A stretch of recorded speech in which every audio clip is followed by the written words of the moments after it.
మీరు కూడా బెండకాయ ఫ్రై ఇలానే తయారు చేస్తారా? ఫస్ట్ బాగా బెండకాయని కడిగేసాను. కడిగేసి ఉప్పు నీళ్ళల్లో కూడా వేసి బాగా కడిగి అప్పుడు మళ్ళీ మంచి నీళ్ళతో కడిగాను. తర్వాత ఇలా సన్నని ముక్కల్లాగా కట్ చేసుకున్నాను. ఇలా సన్నని ముక్కల్లాగా కట్ చేశాను. అలానే వీటికి ఉల్లిపాయలు, కరివేపాకు కూడా రెడీ చేసి పెట్టుకున్నాను.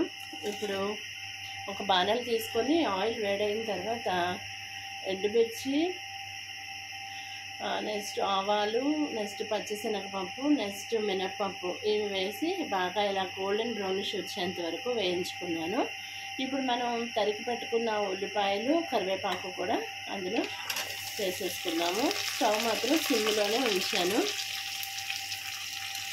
ఇలా ఉల్లిపాయలు, కరివేపాకు వేసుకున్న తర్వాత ఎప్పుడు ఇలాంటి ఫ్రైలు చేసేటప్పుడు స్టవ్ సిమ్లోనే ఉంచాలి. అప్పుడే బాగా గోల్డెన్ బ్రౌనిష్ కలర్లో వచ్చి చాలా బాగుంటుంది, టేస్టీగా ఉంటుంది. పోపు ఎంత బాగా వేగితే ఫ్రై కర్రీ అంత టేస్ట్ వస్తుంది. సో ఇలాగ బాగా వేగిన తర్వాత ఉల్లిపాయలు, కరివేపాకు వేసి వాటిని కూడా వేయిస్తున్నాను. ఇవి కూడా కొంచెం లైట్ గోల్డెన్ బ్రౌనిష్ వచ్చిన తర్వాత మనం ఇలా తరిగి పెట్టుకున్న బెండకాయ ముక్కలు ఇందులో వేసేసి అప్పుడు తగినంత సాల్ట్, నెక్స్ట్ కొంచెం కారం, తగినంత కారం వేసి బాగా ఫ్రై చేసుకోవచ్చు. అయితే ఎప్పుడు డీప్ ఫ్రై కాకుండా ఇలా చేసుకుంటే హెల్త్ కూడా మంచిది. సో ఇలా కొంచెం మగ్గిన తర్వాత మనం ఆల్రెడీ తరిగి పెట్టుకున్న బెండకాయ ముక్కలను కూడా అందులో వేసేద్దాము.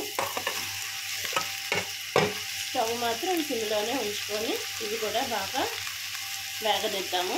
ఇప్పుడు ఒకసారి మళ్ళీ మొత్తం ముక్కలన్నిటిని ఒకసారి ఇలా కలిపితే మొత్తం అంతా మనం వేసుకున్న పోపు అందుతుంది. సో ఇలాగ మొత్తం ఒకసారి కలుపుదాము. కలిపి స్టవ్ సిమ్లోనే ఉంచి కొంచెం మగ్గిన తర్వాత అప్పుడు మనం ఉప్పు, కారము వేసుకోవచ్చు. చూసారా, ఇలా బాగా మగ్గనివ్వాలి. దీనికి ఆయిల్ ఎక్కువ పట్టదు, ప్లస్ చాలా టేస్టీగా ఉంటుంది. ఇప్పుడు నేను ఏం చేశానంటే తగినంత సాల్ట్, కారం కూడా యాడ్ చేసేసి మళ్ళీ ఇలాగా బాగా కలిపేద్దాం. ఒకసారి కలిపేసి అప్పుడు చూసారా ఇలా సిమ్లో పెట్టబట్టి ఎంత బాగా ఉడికిందో. బెండకాయ చాలా బాగా ఉడుకుతుంది, చాలా టేస్టీగా కూడా ఉంటుంది. మీకు ఈ కూర నచ్చినట్లయితే ప్లీజ్ నా వీడియోస్ లైక్ చేయండి, షేర్ చేయండి అండ్ నా ఛానల్ని సబ్స్క్రైబ్ చేయండి. Thank you for watching my videos. Please like, share and subscribe. ఒక చిన్న టిప్ ఏంటంటే అస్తమానం ఇలా బెండకాయ ఫ్రై ఇలాంటివి చేసినప్పుడు, దొండకాయ అయితే పర్వాలేదు కానీ బెండకాయ ఇలాంటివి చేసినప్పుడు ముద్దగా అయిపోతుంది మనం అస్తమానం ఇలా కలుపుతూ ఉంటే. అందువల్ల ఏం చేస్తారంటే పట్టకరతో మనం ఇలాగంటే అలా ముక్క విరగకుండా ఉంటుంది. సో ఈ టిప్ని ఫాలో అవుతారనుకుంటున్నాను. Thank you for watching my videos. Please like, share and subscribe to my channel.